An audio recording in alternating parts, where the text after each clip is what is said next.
Brother Possum is famous for two things. Brother Possum loves to play possum. And the other thing Brother Possum loves to do is Brother Possum loves to eat. He's kind of like Mr. Shaw. I love to eat too. Oh, I love to eat. Brother Possum especially loved to eat frogs. You know, possums, they're omnivorous. Did you know they were omnivorous? Yeah, they're omnivores. They'll eat a little bit of anything they can get a hold of. But if they can get a hold of frogs, oh, they love frogs. Why, Brother Possum and this possum, they wrote the book on frogs. Did you know that? They wrote the book on frog cuisine. They really love frog. Why, Brother Possum, he'd put a croaker sack over his shoulder on a nice, cool, frosty evening in the fall, you know, head off down to the frog pond with that croaker sack, and he'd sneak through the bushes, you know, get right up the edge of the bushes, and whoo, down he'd go running down to that frog pond, grabbing frogs left and right, throwing them in that croaker sack. Pretty soon he'd have a squirming old bag of frogs in that croaker sack, and he'd take them home for supper. And Miss Possum, why, she'd help him make some frog pudding or some frog fricassee or some frog pot pie. He made frog every way you can think of have frog. They'd put frog in the freezer and have frog all winter long. They love frog. That was when they're younger days. But as Brother Possum got older, things began to change. You know, some days, my goodness, he'd get an aching in his legs, you know. Seemed like when he got down there to the frog pond, he was a little slower than he used to be. And it'd take him a while to get down there. Sometimes, why, he'd only get a few frogs. And finally, the day came when he snuck up to those bushes. Oh, that leg was hurting him that day. Why, he must have been 65 years old if he was a day. And he peeked through those bushes, and those frogs were just hopping around that frog pond down there.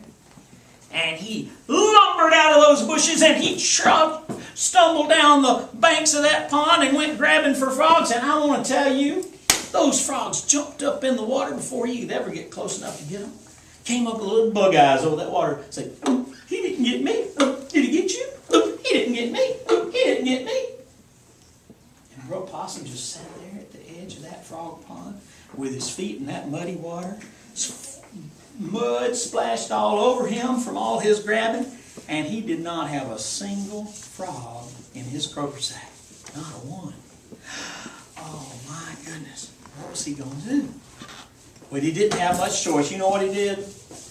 On the way home, he stopped by the Dempsey dumpster on the way, crawled up in that dumpster just like I've seen some of the possums do right here at our school, and he drug out some garbage, put it in his croaker sack, took it home, and that night they had some garbage cacciatore for supper. His wife didn't even say anything. She understood what was going on. Oh, he felt so bad. The next Saturday, though, he kept on trying. And one Saturday he was out there, and he had tried the same thing, and those frogs had come up out of that water just making fun of him. Nanny, nanny, boo-boo, you can't catch us. Boo. Nanny, nanny, boo-boo, you can't catch us. They were making so much fun of him that he just sat down on a log beside that frog pond and looked all depressed and looked like he was about ready to cry when out of the bushes came his old buddy.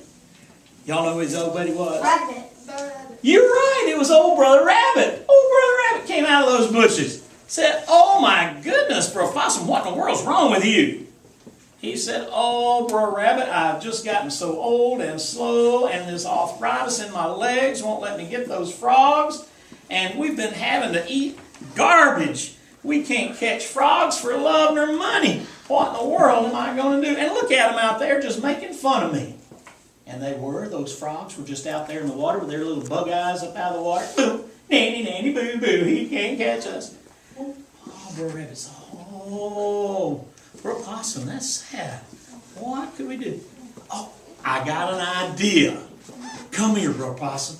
And he leaned over Brother Possum and whispered in his ear.